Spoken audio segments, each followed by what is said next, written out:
from the Dalles, Mary Doyle from Bend, Patty Snow joining us from Rogue Valley, and Rebecca Mueller based in Medford. Each brings a unique perspective shaped by their communities, and we are grateful for their commitment to public service. Let's give them a warm welcome as we begin today.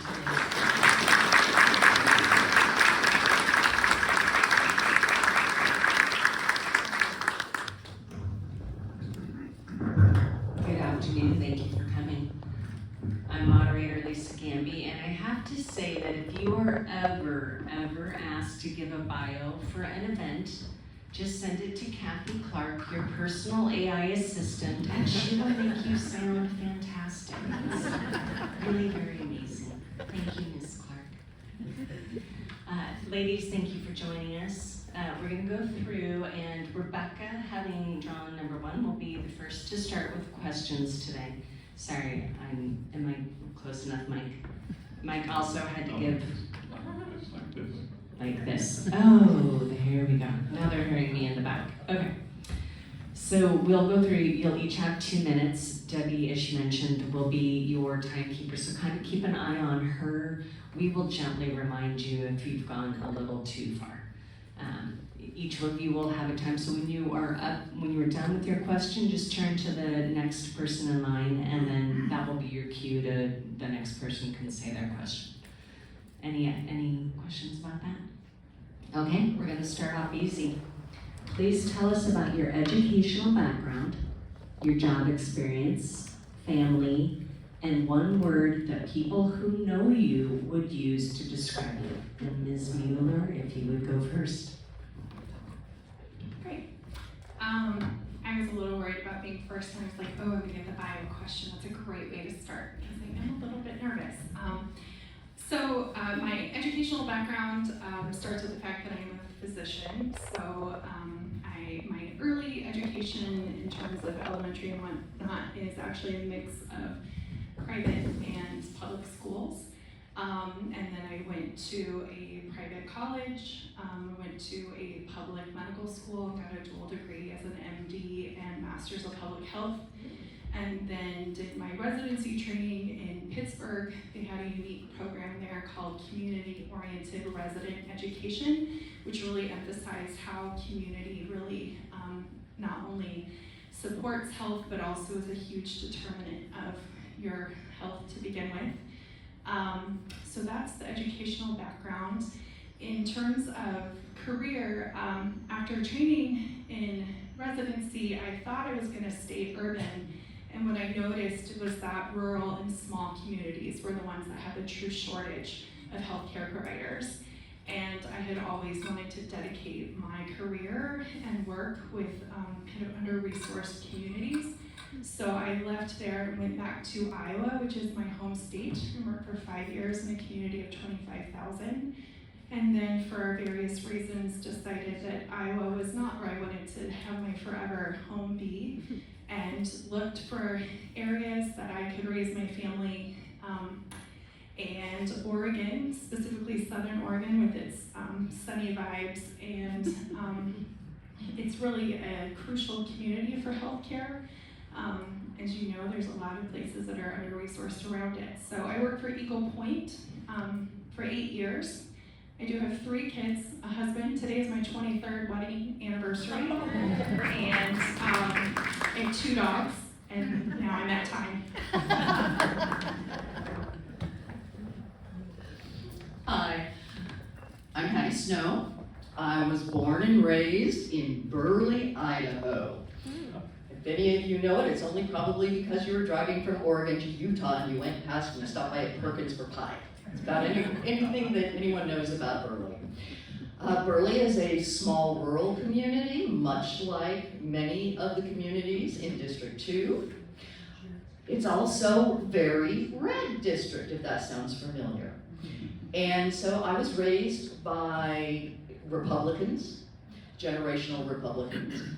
But we were taught, my brother and I were taught not just the philosophy of the Republicans about fiscal responsibility, but my parents also were very good about teaching us about civic duty and how we had to take care of each other everyone in the community if the community was going to remain strong. And that's a lesson that stuck with me for life.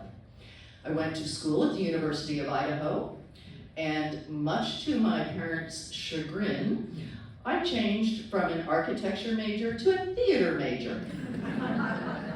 Although, as I told my parents throughout my life, learning how to listen and react was the best corporate training I could ever have. And that's what I did with my life.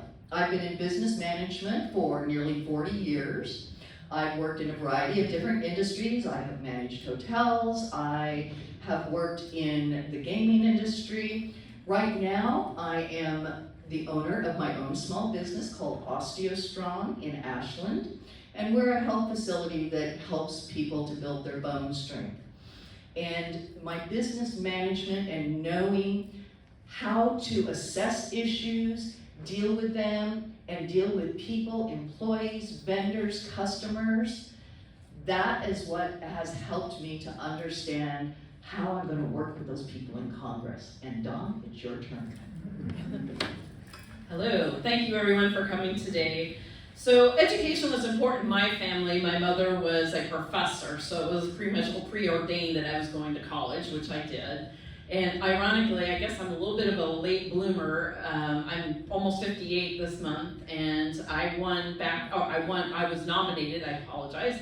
I was nominated for the Harry S. Truman Service Award, which is a very prestigious scholarship. I did not receive it, but it was still an honor, and they saw something in me early on that I have just come to realize now. I got a degree in communications, and I had a long history in the hospitality industry. I started my own business about 18 years ago.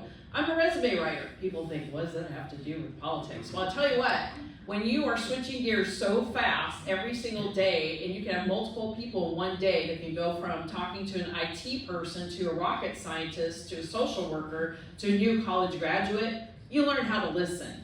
And most importantly, you also learn that everybody has value, and that has really informed me, and I love what I do. This whole candidate thing is not a job change opportunity for me. I see it as a moral obligation. I love what I do, but more importantly, this is the time to stand up. And the one word that people use for me is fearless.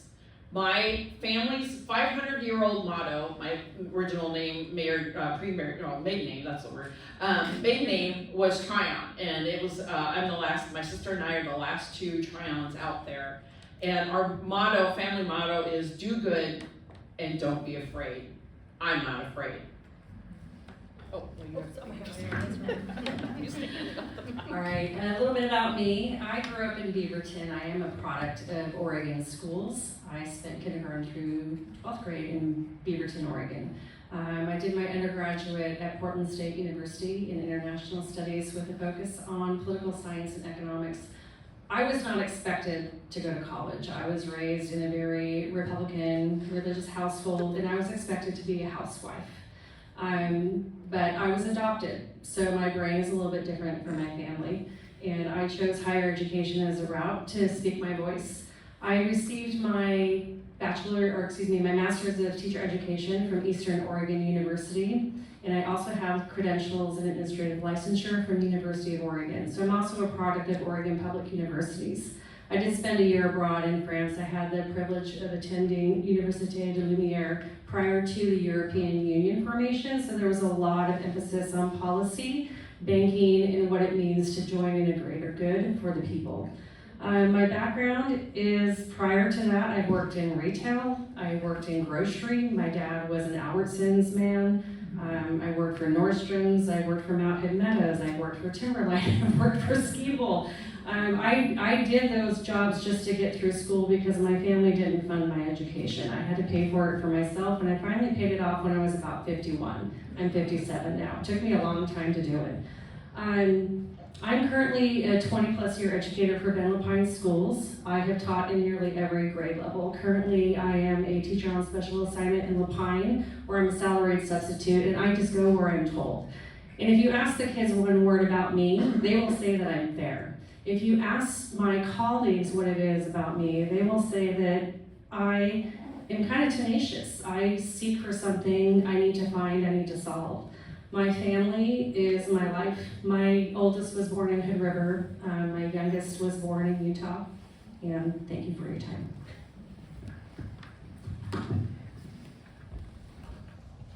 Okay, on to question number 2, beginning with Ms. Mueller. Oh, okay. Oh, I'm sorry. Ms. Snow is next. Unless Rebecca wants to again. Ms. Snow, what is your position on the Senate Democrats' decision not to pass the continuing resolution during the ongoing government shutdown? So here's what we all know that we were taught when we were young. If you give the bully your lunch money, he's just going to come back every day for more. And that's exactly what Trump does. We're in a situation where unfortunately the Democrats don't have majority in either the House or the Senate. And the Republicans have refused to negotiate with us. And we have seen the horrible, hurtful bills that they have passed with the H.R. 1, which they called their big beautiful bill. The only way the Democrats are able to fight that is to say, we're going to basically hold you hostage. If you don't come to the table and negotiate with us, then we're stopping the train. Chuck Schumer put something forth on Friday, which I think is a very reasonable request. He said, we will reopen the government if we'll give you these 3 things. We will all vote to reopen the government.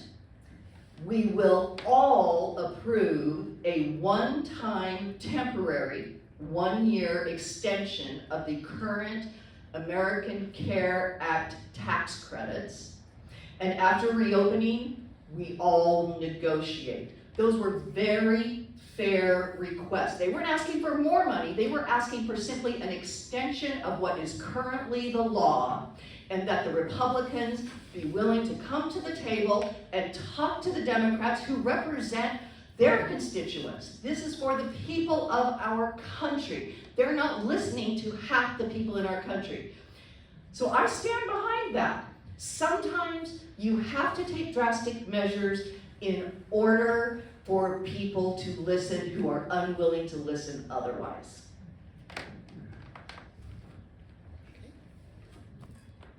Well, I think it's pretty clear when you have a majority in the House and the Senate and the presidency, and the only negotiating leverage that the Democrats have is this one line in the sand. We have to stick with the one line in sand. And I'm behind them 100%. And Schumer was making a fairly reasonable proposal. But let's just be real. This whole administration is trying to gaslight the American people into believing that it is a Democratic problem. It is not a Democratic problem. It is the party majority's problem.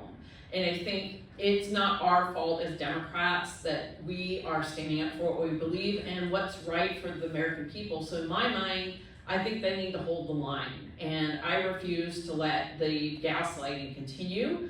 And so that's why I support the Democrats. This is one thing we have to defend, because if anybody here has gone on the exchange recently and you've seen what those rates are looking like right now, and there's no tax credit, we're all gonna be, have no money. It's really that bad. So, thank you.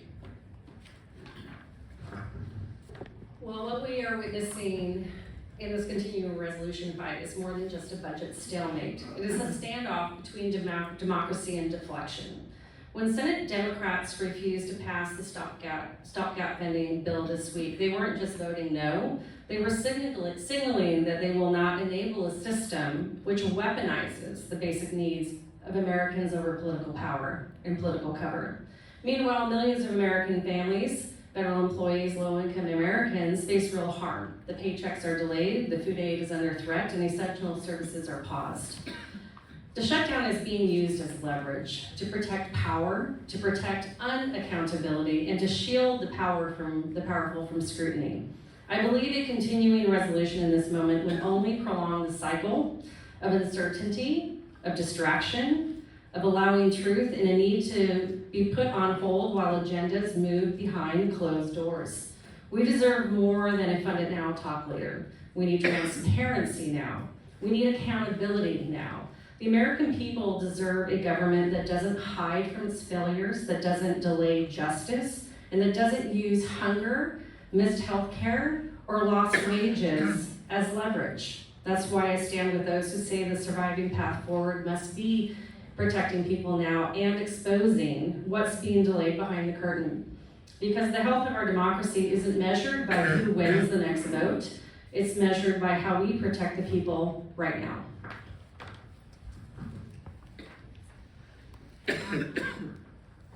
I agree with my colleagues on many things, but I also see the extent of hardship, and I see it directly in my clinic, where we receive several phone calls every day from families desperate to find formula for their babies, desperate to figure out how they're going to pay for meals for their kids. And I will say the one thing that I'm concerned about is, as we on the one side hold a line, I don't think that we have organized as Democrats or inspired organization to make sure that those who are being held in the balance of a political standoff are supported.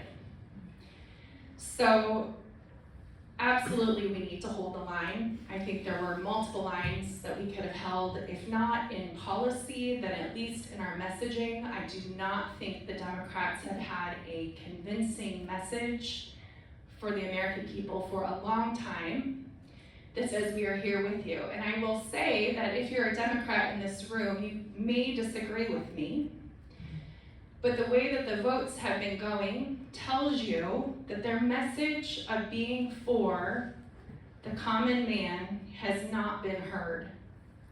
Because the common man, in election after election in the past 10 years, has not voted Democrat.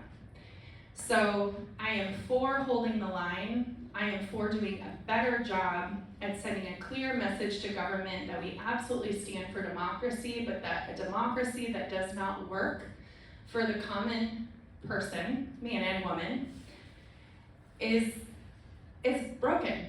It's broken. And so hold the line, but figure out the message and support the people that are hurting, and do not allow them to be leveraged.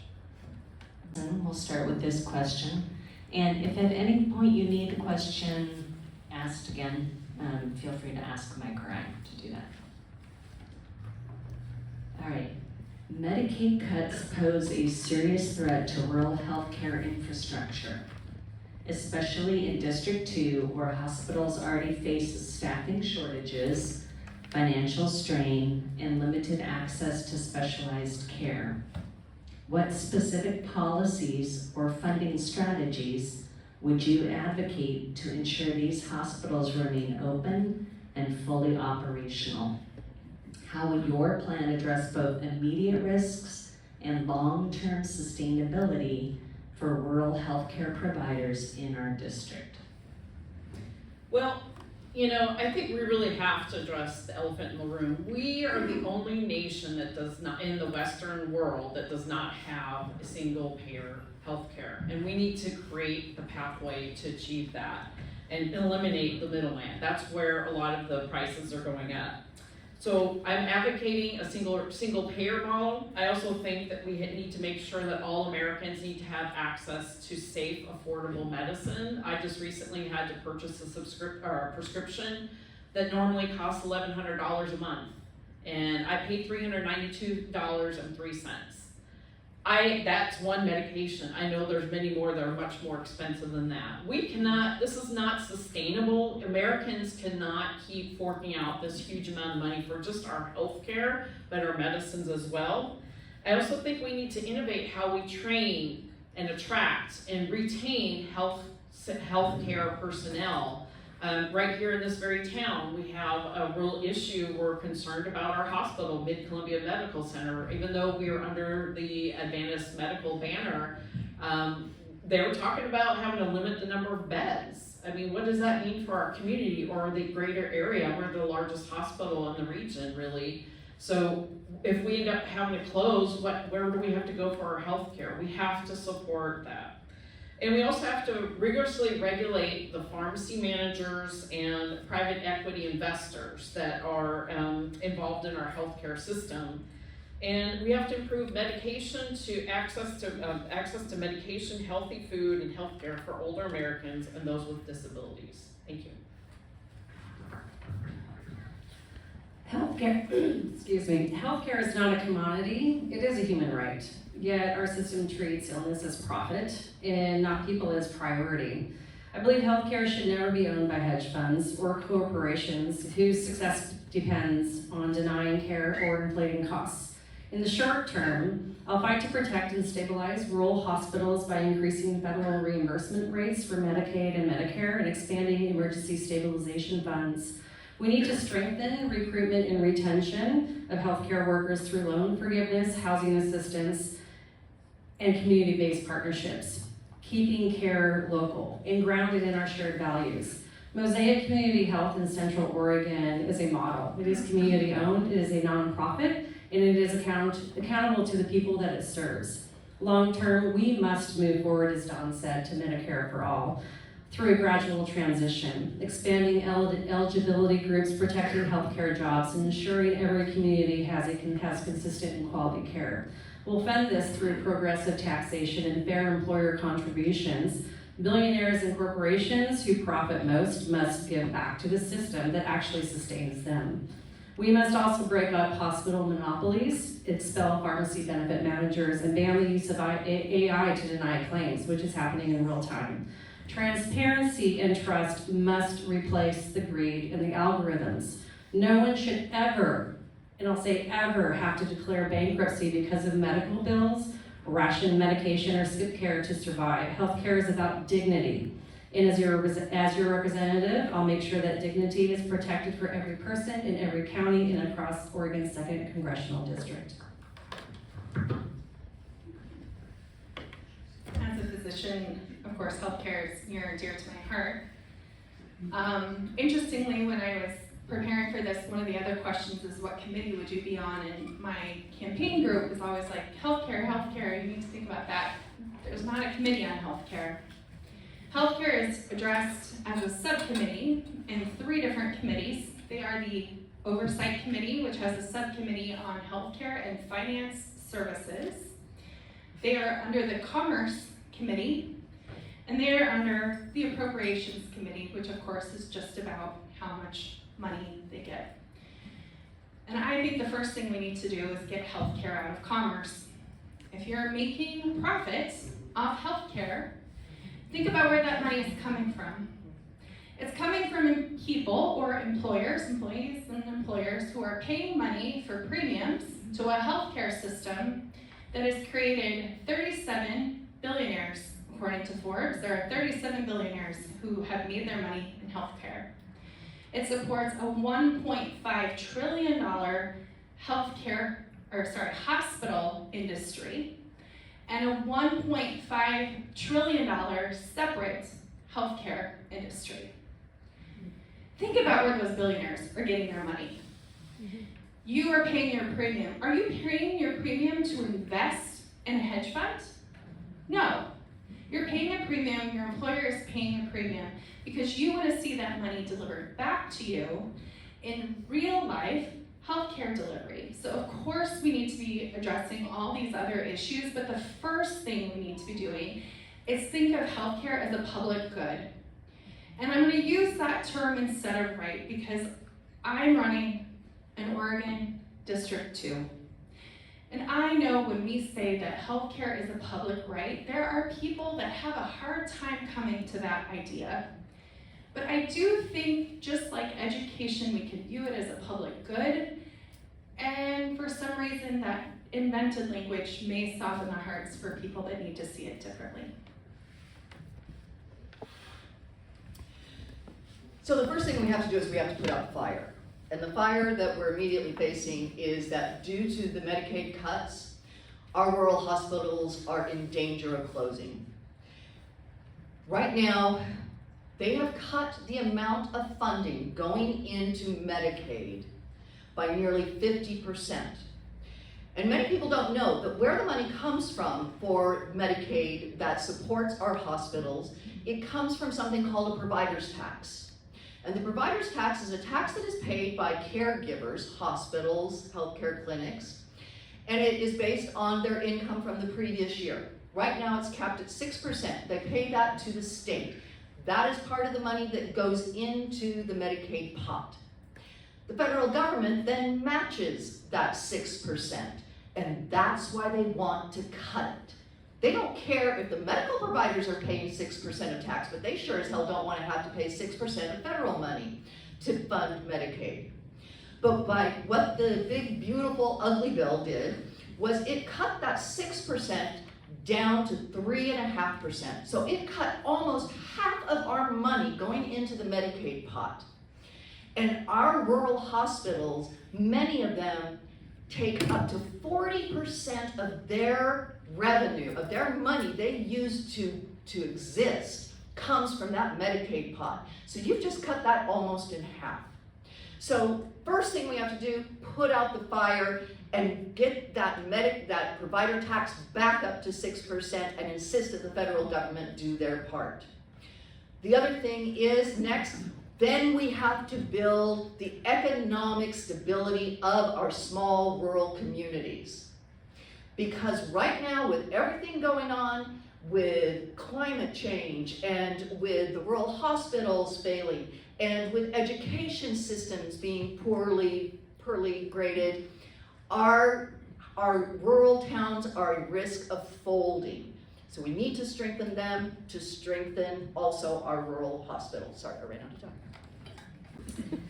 In the present context of aggressive federal downsizing, layoffs, and cancellation of funding and programs, what are your greatest concerns for the 51% of District 2 that is federal public lands? And just to be fair, this was question number 7, which was worded slightly differently when we sent them to you. Can you reread that? Can you reread that? Yeah.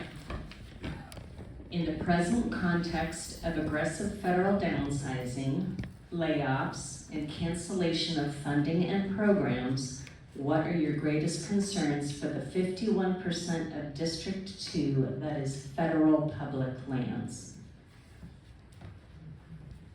You guys get an off-the-cuff answer today, because that question was sent to us about, do you believe we should restructure or just go back? So, federal public land. You know what?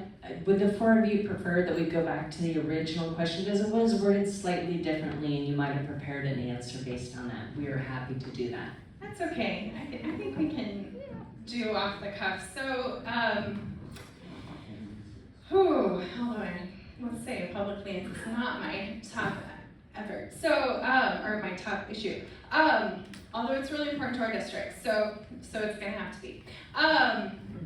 So I think the biggest thing that I'm concerned about is the fact that cutting federal public lands has gone against what a lot of the promises that were made on the campaign trail, which was making sure that we are redoing how we look at the forests and getting rid of forest fire risks and looking at forest management. And so when I think about the fact that we haven't had workers for our public forests, especially important interns that usually work all summer, and a big part of their job is preparing for the wildfire season. And we see more and more areas in eastern Oregon and southern Oregon that are at threat every summer to forest fires. So I think that's my biggest issue, is that when you make a promise and then you go back on that promise, there's a real failure in the downsizing to see the effects. I think we're all aware of how there were really quick just downsizing of numbers without any regard to what those people did, what their daily jobs were, and how efficient the funding for those programs was. They just cut it. So I think we need to get to responsible governance, and I think public land utilization, especially as it comes to risk mitigation, needs to be a top priority when the downsizing gets overturned. We need to get back to safeguarding that. So. First of all, I want to thank whoever asked us to stand up, because I can't stand to sit when I talk, so thank you for that. Yes, 51% is federal land, and that's one of the things that makes Oregon so wonderful. We all cherish the land that we have here. And it's a bigger issue than just how is it going to affect our federal land. The cuts that this administration has made to departments across the board, except for ICE and the military, has been devastating for our country. So we need to get people back in employment and start being willing to pay to make this country the great place we know it as. Now, as far as the federal land is concerned, there are a number of different issues there. There's the watershed issue, there's the timber issue, there is the forest fire issue, which it hits all of us, as we know. One area that hasn't come up yet today that affects our public lands is climate change. And we have to address climate change. By 2080, they are predicting that our summers will be around 4 degrees hotter, that our winters will be less snowy and much more rainy, and that our summers will be droughts. This is going to have a horrible effect on our wildlife, on our forests, which are already dying. Down in southern Oregon, in the Rogue Valley, I drive around out there and the mountains are covered with brown trees, and they're dying from poor management and from climate change. So we need to address those issues which affect our federal lands, and then we need to put federal workers back to work and be willing to support them. Thanks, Patty. Don Rasmussen. Many of you in the Gorge are on the Columbia Gorge Wildland Fire Information page. I'm actually the co-lead on that, admin on that. So oftentimes when you see the fires, that's me posting. There's nothing more chilling to hear on the scanner when fire crews are calling for more resources and there aren't any. Cuts have been devastating. The fires are getting more intense. There's more frequent fires competing for the same resources. When the tankers, everybody thinks of the air tankers as a great resource. They are, but there's only so many of them. And when everything's on fire, what do? How do you prioritize? When there aren't the resources, then we have problems. So I think what we need to do is make sure that we're fully funding the services of the agencies that are protecting and stewarding our lands. But at the same time, we also need to be clear on the fact that we need to have meaningful reform so that we are making sure those are being spent well. And another thing that concerns me too is that we have things like I used to be in tourism, okay, and I worked at Travel Portland a long time ago, but I worked with all of the different communities around the state. I got to travel all around the state. And our beauty and our natural resources are a huge draw. That's an economic piece of our puzzle here in the state. And so we need to protect those. Plus, just as from an environmental standpoint, there are unique biomes and biodiversity colonies of plants and animals that we need to protect. We use that as part of our tourism puzzle. Like I said, people come here to go hiking and backpacking and recreating. There's hunters and fishers. And what concerns me is this whole rural precision that they've been talking about. We need those undisturbed protected areas that protect the uniqueness of Oregon. So I think there's a lot for us to worry about, and I am very committed to making sure that we do protect those. Thank you. Hello, Mary Doyle here. 51% of our public lands in our state, that provides us for recreation, timber, and grazing allotments. I truly believe, and I was terrified when there was a threat to sell off our public lands. That to me, as an Oregonian since '71, was absolutely terrifying. I see it as an environmental priority to protect our lands. It begins with conservation science and long-term planning. Every part of our ecosystem is interconnected. What happens in our forests and rivers here affect the land, water, and the air far beyond where we live. I do support selective logging and restoration thinning as essential tools for wildlife prevention and for keeping our timber economy strong. Federal, state, and local partnerships are key, and they must work together so that conservation and industry are not at odds with one another, but in balance. I will also be a champion for programs that protect the water rights coming off these watersheds, because clean, accessible water is the foundation of the agriculture in our district, for our public health in our district, and for wildfire resilience. In regards to renewable energy, I am for the expansion of sustainable renewable energy on our public lands.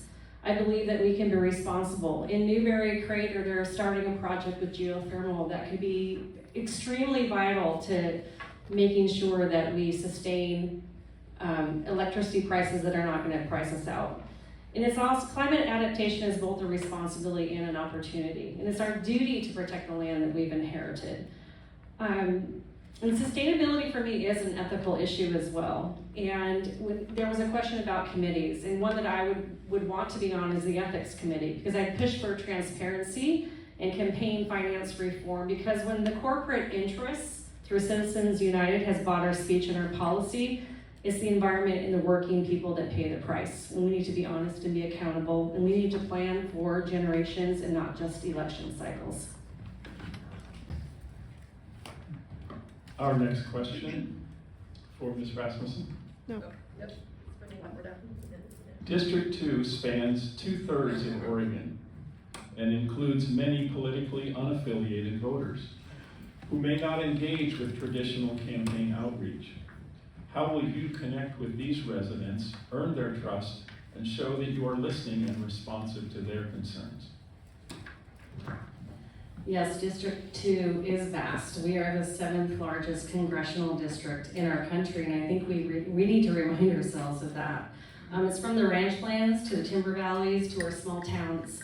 And no two communities have the same needs. The only way to truly represent people is to meet them where they are. That means showing up in person whenever time and weather, honestly, in this district permits. You need to sit down in the cafes. You need to go to the feed stores. You need to go to the school gyms, in the community centers. And I listen before I speak. And I'll make sure that the message and the access stays consistent throughout online town halls and newsletters and open communication when time and weather does not allow me to be present in the district. And earning trust does start with shared values. We may not all agree on every issue, but we can agree, I believe, that honesty, respect, and opportunity are worth protecting. Those shared values do form the foundation for policies to meet our shared needs, from keeping families housed and healthy to ensuring that hard work leads to stability and not struggle. I see myself as a bridge builder, not an ideologue. People are tired of being talked at, and like what we're doing here, but they want to be part of the conversation, and that's why you're here. So I'll lead with transparency and realism. No empty promises, just the commitment to truth and accountability. Trust isn't given because of party labels. That's how we reconnect this district. We need to follow through by being present, by being honest in one community, in one conversation at a time. I forgot to give my one word earlier, and I asked my folks, because that's what they told us to do, and the two I got back were compassionate and authentic. I actually meet every day with folks that don't believe the same things I do. I do it one-on-one in my clinic. I'm a physician, and I've spent the past 8 years in a largely libertarian area with very low vaccination rates, which means that every day I get to approach parents who love their children and want the best for them and are concerned. And I have numerous folks in my career area who have decided to take the tack of saying to themselves and sometimes to others that people that don't vaccinate just don't love their children. So every day I get to look at folks that believe differently than I do and start out by saying, I know that you want the best for your kids. And that is one of the things that I think in terms of outreach is starting out with what we both believe and believing the best in the other person, even if they don't come to the same conclusion that you do. So my outreach, especially to non-affiliated voters, starts with that. It also includes, as I've already done here today, not being afraid to say where Democrats have gotten it wrong, and not being afraid to say when you agree with a Republican. And to be honest, I think a lot of times just admitting when you're wrong or when you may not have the right answers or where you're still discovering goes a long way to reassuring someone that you're a fair-minded, open-minded person that they want to have a conversation with, and maybe they want to have represent them. And that's where I start, and I think that's all I have to say.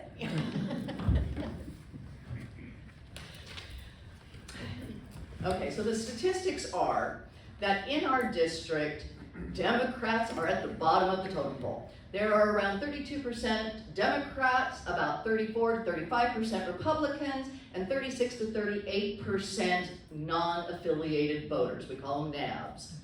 So the only way a Democrat's ever going to win this seat, and by the way, there have only ever been 2 Democrats that have held this seat, and there has never been a woman until 2026. So it's an uphill climb. But the only way we are going to take this seat is if we can get every Democrat out to vote. That's number one.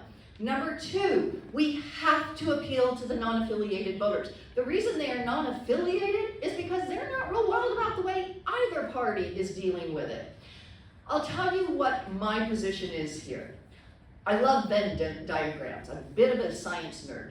And so I like it when you do, I've got a triangle that I have that's blue. That's my Democratic side. I've got another triangle that's red, the Republican side. And then I've got the triangle where the 2 intersect. What do you get when you mix blue and red? You get purple. And that's where America is strongest. That's where our district is strongest.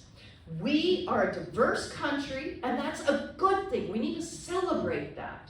So we need to be able to tell these people, these non-affiliated voters, we see you, we hear you, I'm going to have open town halls. I invite everyone to come, not just the people who are going to say nice things to me, because I want to hear from everyone. If I want to be your representative, I need to hear your concerns. And I think once they realize that I might be a Democrat, but first and foremost, I put people above party. And that's what will make me different, is I stand up for you, not for a specific party. Well, as a resume writer, I have a question on my questionnaire when people are doing, they're filling out their thing. One of the questions is, if you could change anything in the world, what would you change? Or what do you want to see in the world? And the question almost uniformly is that the people want to work hard and they want to provide a better life for themselves and their families. And that speaks to everybody pretty much in this room. I can't think of anybody else who would want to go counter to that. And I also believe that most people are in the middle. And I think there's a lot of folks in Oregon, they're very proud people, especially a lot of the farmers and ranchers. They put a lot of time and effort in their family farms. And there's a lot at stake. I mean, I've seen this even here that, you know, when you have a shortage of people that can provide services, you end up doing it yourself. If anybody can relate to that, you know what I'm talking about. So a lot of this has to go and extend towards NABs and the non-affiliated voters. We have to meet them where they are. And most people are in the middle. But we have to break through the bubble. And, you know, it's great that we're talking to Democrats, and maybe there aren't some Democrats in here too. That's great, we're glad you're here. But I think at the end of the day, we have to start thinking outside the box. We're in a bubble right now. We have this echo chamber, and particularly, especially in eastern and southern Oregon, in the rural areas, outside of the urban areas. Sure, there's less people there, but they're the people that feel the most neglected. And so we have to meet them where they are, and I think a lot of that has to do is thinking outside the box and coming up with non-traditional ways to reach out. And you know what? The best way to do that is through personal connections. Hey, can you introduce me to? and start working your way through the communities and do things like maybe go stand out in front of the grocery store. So we're not just doing what the voter lists say we're supposed to do. So I believe that we have to do in this district a much better job of relating people more on one-on-one and having those conversations and going right up the middle. Thank you. The next question, Ms. Snow will begin. At the end of the day, Democrats are looking for someone who can beat Cliff Bentz. What do you think Congressman Bentz's weaknesses are, and how can you employ your background and experiences to exploit them? I only have 2 minutes to talk about Cliff's weaknesses. Oh my God, okay. Quickly, Cliff's biggest weakness is that he puts party above people, and he has shown that to us time and time again. He won't talk to people who disagree with him, and he only will support what the president supports. You know, he actually stood up in front of the House of Representatives when they were going back and forth about H.R. 1, and he said that they could not cut the provider tax because of what it would do to his rural hospitals, and it would be the death of rural hospitals in his district if they cut it. And then it went to the Senate cut it, it went back to Cliff. He didn't utter a peep, he just voted for it. That's the problem with Cliff. He knows what the right thing to do is, he just doesn't do it. So there's something you need to know about me. First of all, I hate bullies. I am a fixer. When I see a problem, I was taught you don't complain about it, you don't blame someone else about it, you get in and you fix it. I am a fighter. People know, don't mess with me. And I am a friend. I am that rare politician, and I hate the word politician, I call myself a civil servant, who actually likes people. And I feel great compassion, not just for the people in this district, but the people of this entire country. And I will be damned if my new grandson is going to study in high school, how can his grandmother's generation let our democracy fall? That is not going to happen on my watch. So I will make sure that I fight for each and every person in this country so that we can keep our country strong. Well, I've had a lot of conversations lately all around the state. I was at an event a couple nights ago, and I met someone, I can't say who it is because you'll probably figure it out. Anyway, and I introduced myself as running for Bentz's seat, and they rolled their eyes like, oh, Cliff, oh, I'm so glad you're running. That is something, it's becoming more common than not. Many people I've spoken to directly say that Cliff has changed from his days in the Oregon State Legislature to now where he is at the federal level. Cliff is only serving himself, and his statements follow that same pattern. He actually made a statement that it's all about power, not actually representing people. That is wrong. If you're going to be a representative, and this is where Cliff is actually very vulnerable, is that he's not representing people. He's not showing up to his town halls. And you know what? Here's the thing. If you're going to be a representative of the people, you have to show up and be accessible, and you got to be able to hear the good, the bad, and the ugly. And as a resume writer, serve in the HR, human resources field, you can't just not show up to your performance review, right? So this goes for Cliff Bentz. People are mad, they're upset, they're not feeling represented, and they're feeling like he is ignoring them. And I think that's the answer right there, is that they're not feeling like he's actually doing his job. And combined with it's sort of like the scene of a crime. His fingerprints are all over the big, bad, Barfalicious bill. And he is directly responsible for writing a lot of the Medicaid parts that are hurting so many people. So there's a lot to be said. We only have 2 minutes, as Patty's alluded to. But I believe he's vulnerable, he's not invincible. I believe that a central message going right up the middle is going to be our best bet as Democrats to bring more people in and really reach to the middle. That's where most people are. Thank you. When I think of Cliff Bentz and one of his weaknesses, for me it's a deeply personal one, and it aligns with the fact that I think our democracy is greatly under threat. It was his vote in the 2020 presidential election certification. Despite the lack of credible evidence of widespread fraud, he aligned party line, and that really pissed me off. And that is why I am here with these other wonderful ladies, is I think that is the harbinger in the weakness that we're gonna continue to poke at, is one of those, that major decision, at least it is for me. When he did that, he stepped away from his oath to uphold our constitutional norms. And he placed politics ahead of the democratic integrity of what it means to actually hold public office. This matters deeply in our district, I believe. When a representative aligns with disinformation and sidesteps accountability, it's the rural and the working class families who lose trust in our government. And confidence in public institution erodes, and it's happening in real time, 5 years later. Meanwhile, Bentz also supports these sweeping tax and spending measures that are rolling back, our health care, our nutrition assistance. In our district, 1 in 3 families relies on this assistance. And the result is predictable. There's going to be fewer opportunities and more people are going to struggle. And that's not what we should be about. So my leadership is going to diverge.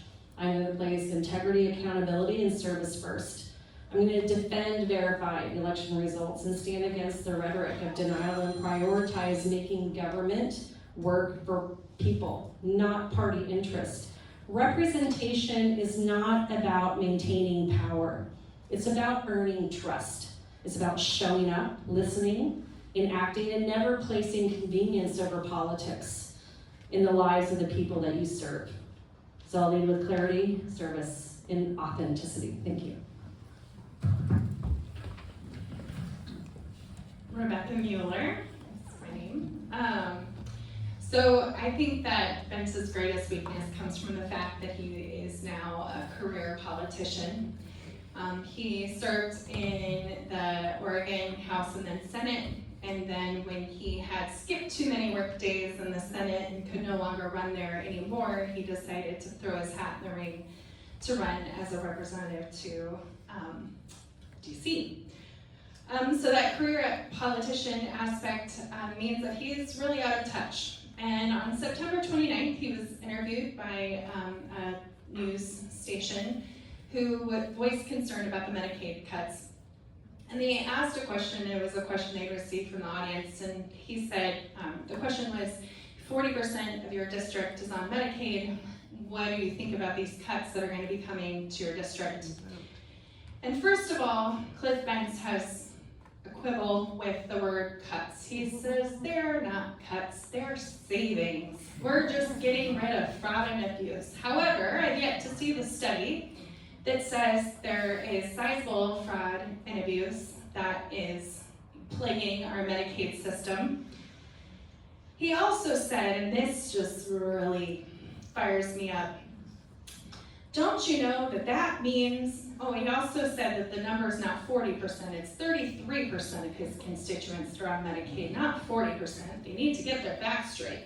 And don't you know that means that 33% of people in my district aren't working. And that needs to be the real question here. Why are politics in Oregon so bad that 33% of people can't work? 8% of people ages 18 to 65 that qualify for Medicaid are not employed. If you take out those that are on disability, which is a very small percent, and you take out those with small kids. So the point is that he is out of touch. He needs to get his facts straight, and he needs to learn more about his constituency. Do you want to go ahead with closing statements? Okay, so this is, we're done with the questions, but each candidate gets 2 minutes to provide a closing statement, just kind of sum up their perspective on things and maybe, Well, you know what? I'm fired up. Believe it or not, we've had a lot of bad news, but I am fired up. I am hopeful, not hopeless.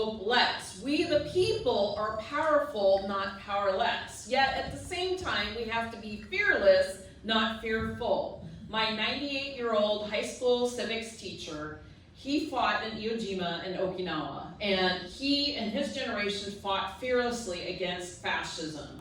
And you know, this time, right now, is the time that this generation needs to stand up and defend our country. I believe that. And I have to say, honestly, I couldn't ask for a better round of colleagues here running for the same seat. We've all agreed not to go negative on each other. We're not going to do Cliff Bentz's dirty work for him at all. And the other thing is, we don't want to be women tearing down women. That's really important. We want to be able to, you know, we all have jobs. This is not a career option for us. We are doing this because we believe this is the moral thing to do, to stand up. And you know, it's all about flipping the seat.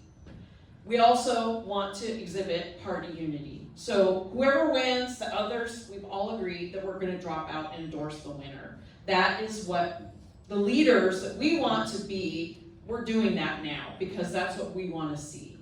I believe that we can do this. I believe that we have the opportunity to flip this seat. I believe that women can be in this seat, absolutely. I believe that Cliff Bentz is vulnerable. I believe that we, the people, have the ability to take this house back, this House seat back. And how fantastic would it be if all 6 House of Representatives in Oregon are all women?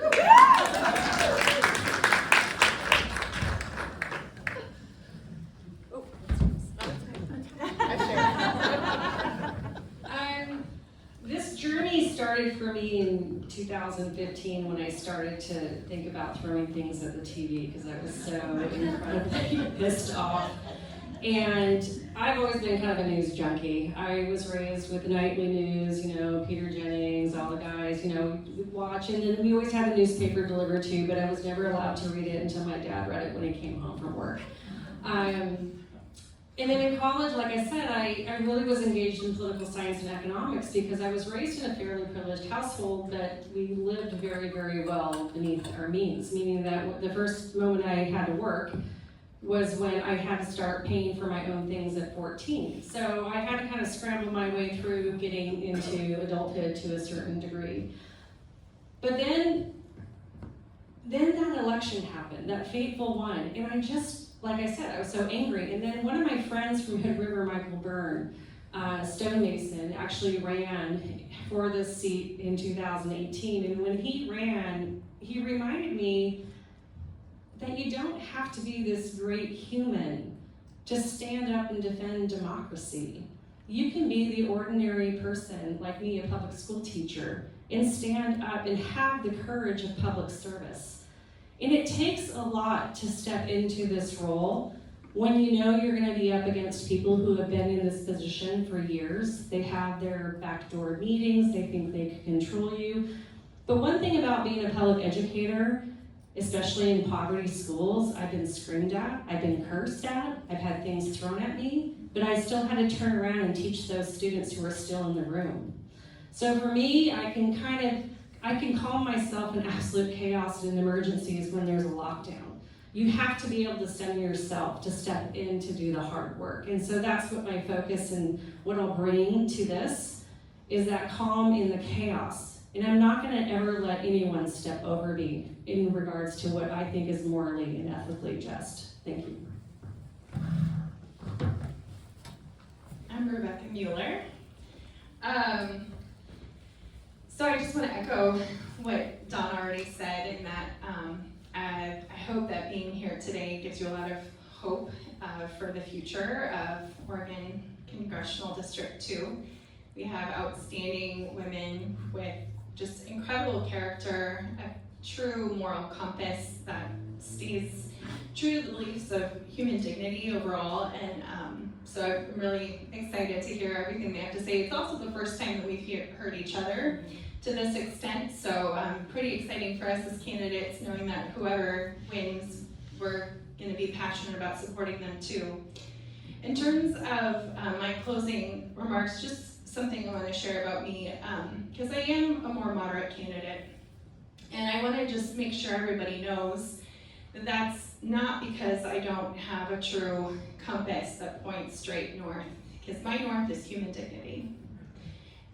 every single decision we make has to start with understanding that the person in front of you, the person you're representing, the person that's struggling with that issue is a person that deserves respect and dignity, whether that's someone working a full-time job and maybe they barely made it out of high school, and there's a Republican shaming them that they just need to get motivated to get a better job, and that's how they'll make a living wage. And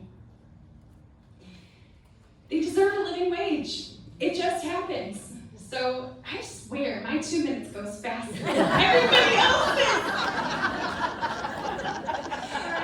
That's okay. I'm already at 30 seconds, y'all. In any case, so human dignity is absolutely the undergirth. It's why I believe in marriage equality. It's why I believe that transgender rights are human rights. So there are some things that are my true north. But I also believe we need to change the way we talk about things. And that one of the reasons that Democrats fail in our district is that they fail to change the way they represent their beliefs to folks, and they also represent a monolithic belief system. And sometimes the scariest people to tell I disagree with them are Democrats. And that can't be. So I'm gonna get the bellow if I don't sit down.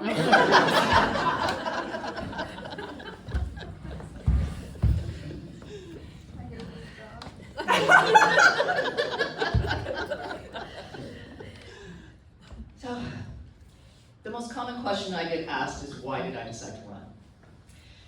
And I'm guessing that probably like almost every person in this room, when we saw the inevitable happen and Trump was elected, I wanted to bury my head in the sand and cry. And then, in February, I found out I was going to be a grandmother for the first time. And then I got mad.